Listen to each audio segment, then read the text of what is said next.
Good morning, Seneca Valley. Welcome to our third SEL lesson for the IB projects, Refine and Research. As a reminder, my name is Ms. Beecraft. I'm the MYP coordinator. My contact information is there. It's also on our Canvas homepage. There's a button that says Ms. Beecraft, and you can find my room number and my email, and I'm always happy to help or answer questions. So during last week's SEL, we reviewed the benefits and the components of the projects, and we evaluated your brainstorming into a project proposal. And we used a lot of our ATL skills to complete A1 brainstorming and A2 project proposal. Today, we want to refine that project proposal through research. And so we're going to use a lot of our research skills, information and media literacy, by reviewing bibliography requirements. And we're here in our process for the project. So we're hopefully have a draft learning and product.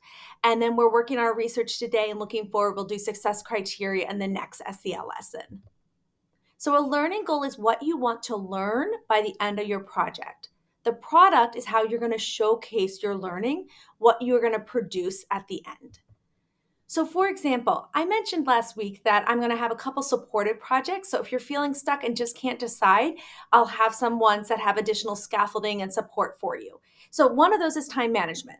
So your possible learning goal for time management could be, I would like to learn about time management by focusing on learning and implementing strategies to better plan my time.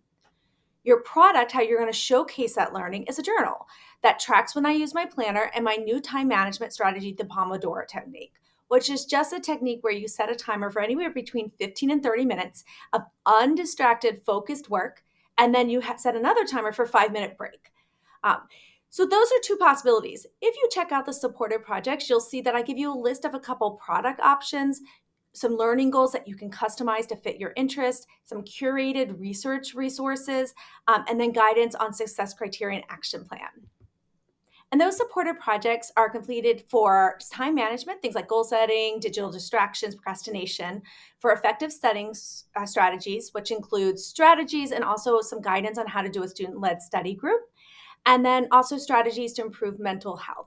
So mindfulness, growth mindset, gratitude, positive affirmations. So if you're interested in any of those, they're on the Canvas homepage and in our module for this week, and so you can check them out. So today, we really want to think about 3 questions as we think about our research.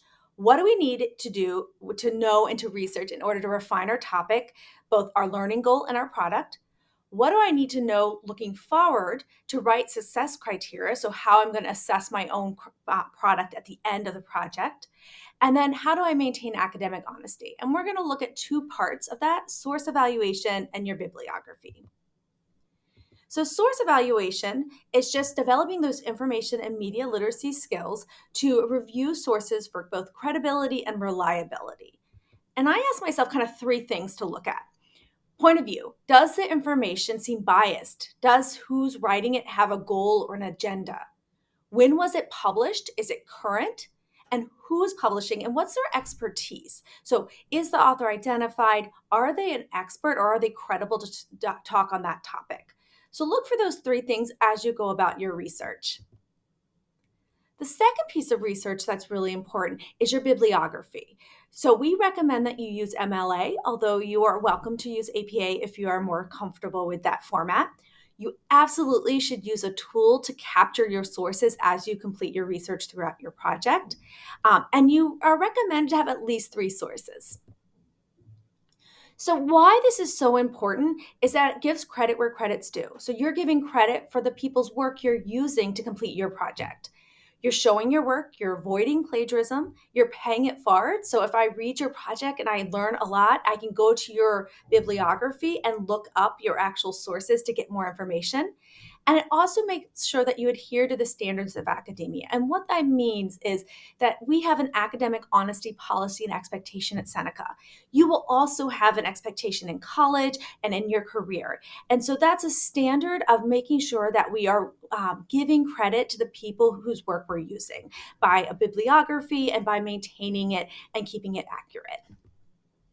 So most of you will be citing websites. They're very straightforward, 6 parts: the author, editor, or compiler, the name of the web page, the name of the website, the publication date, sometimes it says the last update, the URL at the top, your web address, and the date you accessed that web page to use it for your project. And so here's just an example. I'm citing an article from IB about MYP personal projects. And you'll notice the parts are highlighted on the screen for you. And you'll also notice that this particular one didn't have a specific author. And so that was left off. And sometimes you'll see that with web pages. As you're doing this, you want to make sure you use a tool to maintain every resource that you used for your project. So you can use Noodle Tools or Citation Machine, EasyBib, the OWL Guide from Purdue. We also have a fantastic library media staff, and Miss Littlecook is always happy to help you cite and maintain academic honesty. And so to begin your research today, I would just start Googling. So you can see here, if I was looking up studying methods, literally go to Google and start just getting some background general knowledge on your topic. Sorry about that interruption. The rest of SEL time, make sure you complete your A2 project proposal and you're starting to work on A3 research, which is page 21 in your handbook or page 23 in the EML handbook. And you might go back and forth. Do a little background research, come back to your A2 project proposal, do a little more additional research, and you might need to continue that research throughout your project. Have a productive rest of SEL. I'll see you next time.